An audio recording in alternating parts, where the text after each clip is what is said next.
This is not Berserk. Turn away if you think this is Berserk. You will be met with a cute goat kid, and no demons at all. Griffith did nothing wrong in the context of this anime because he does not exist in this anime. Alert. Back already? Well, that's because Duranki Chapter 2 existed at the same time Chapter 1 existed, as they were co-released when the manga premiered. So, let's dive back into this wonderful new world. Wah! A pig enters the fray. Quick!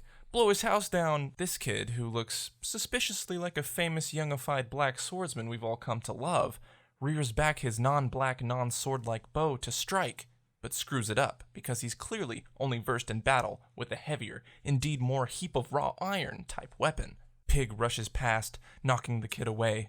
Oh frick, it altered course and it's heading right for us. Now it's time to use my trusty cannon blast hidden inside my metal arm move. Splutch. Good. It's probably gonna leave now. No need to keep click clack click. Wow. These kids are gonna grow up to be serial murderers if they find killing innocent killer pigs awesome. Enter the dictator of all forest beasts, Usumgalu. Usumgalu, if you remember, is a kid, but not your average kid, a smart kid. Remember when Garu-chan couldn't pull back that bow, and to leave the mountain she'd have to find a way to? Well, who needs to be able to pull back a bow when you can invent the crossbow? Yeah, me neither. And look, she brought Fwawa as her partner in unadulterated crime. Wow. So, new people. Usumgalu isn't used to that. Guts is like, hey, what's up, Usum? An audible sigh escapes my dying lungs. I hang my head. I contemplate the point of anything anymore. Did you bring down your own prey? It's Pan, the one and only plague into my very being. A lot of meat on him. So apparently Pan knows these twerps. Why did Guts from Berserk never mention he knew a goat kid, Takaska, or anyone for that matter? Anyway, we learn that Asum's grandpa sells him wool every spring. Wonder why Asum wouldn't know about such a thing. Turns out this kid got hurt in the Great Hog Scuffle of '02, and Asum comes to check it out. Eye contact.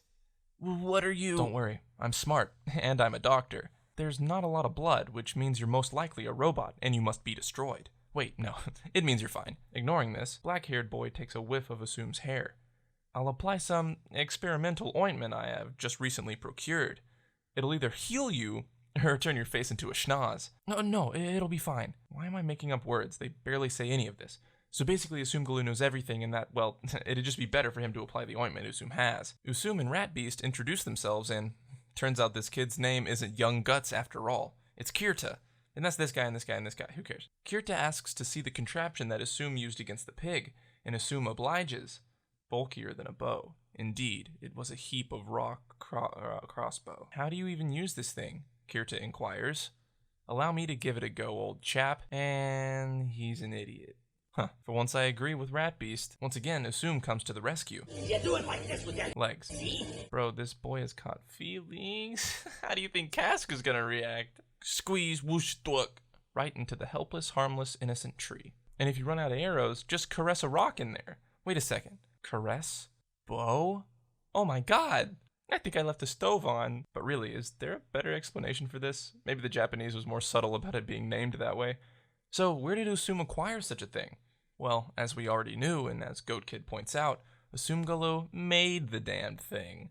Wow. So, the Lost Boys start talking about getting some of this tech for their own usage, and Kirta pops the question. With this caress bow, we could even kill, best, the grown-ups. Rat Beast asks what Usum thinks, as if Usum was planning on not responding to the question. Usum agrees. Really? What monsters will she create? I am truly fearful. Kirta is happy, and they all seem friendly, but now they gotta worry about bringing that hog back to the village. In the midst of this, Kirta offers Usum part of the kill. Not all of it, even though Usum was the sole killer of the beast, but a singular leg. But Usum's like child's play. Give me the thing's rotting decapitated head skull, and a sacrifice is made. She thanks the god of Big Eat. They all pray for another Big Eat for the future. So then the kids talk about Usum and how strange the kid is. Yet this guy goes on to say that Usum could be an Artemis avatar. This stirs up some stuff about whether Usum is a boy or a girl. Now personally, not to assume anything of any sort here, but Usum looks like a pretty girl on the surface to me. I'd assume that most other people would assume the same. But then again, we don't have any sound bites or nothing, like this guy points out, so could have the deepest voice in all of Falconia. Then Kirta pops in and asks who cares if boy or girl. Either way, I'm attracted to it. And Berserkos, that's the way it should be. Pan says Assume is too nice. It's gonna be a lot of work making those caress bows, and they don't even have a piggy to show for it. But Assume doesn't care. They seem happy. What a decent, human-like being. They were about my height, all 4 of them. Boys, correct? Yes, male children. Assume tries to pull the bow like those other idiot boys, and sets off trying to pick up some last-minute grub. Wow. Big elemental god thing slurping down the pig head. Cool. So Assume sits with Poppy and tells him about those Tossie village kids. He's happy Assume made some friends, but he's weary about their reaction to Assume's body. People don't tend to easily accept people different from them. You might get a stick or something thrown your way. Wouldn't want that, would you? But hey, if you trust someone, go ahead and whip that shit out. Thanks, Grandpa. The darkness of night. Crackle, crackle. A head reveals itself from the fires, and then so does a fully clothed body. It's the Hearth Lady, making sure naughty children don't stay up too late. Except Usumgalu isn't up too late at all. The Hearth Chick notices something. An aura akin to that of a familiar face. A godliness of sorts. And boom, there's Pan, too. She decides to keep watch of Usumgalu. And Fwawa, too. And Pop disappears. Wonder what that was about. Flash forward to the rowdy crew testing out their new kicks. Wow, wood! This guy picks one up and it has 2 barrels that can shoot 5 arrows. But it suits him since he's the fattest. At least, that's what Assume seems to think. Rat Beast seems to think differently. They all kill another tree with their new assault weapons, then Double Caress Bow shoots his. It's a massacre. Wow, thanks Assume. We'll be sure to ruin civilization with these. Assume is too nice. I know that's gonna come back to bite the kid. It'll probably be Rat Beast that does the biting, knowing him. Then, the dogs thirst for blood. Big Guy seems out for the count, but Rat Beast comes to the rescue with his horns.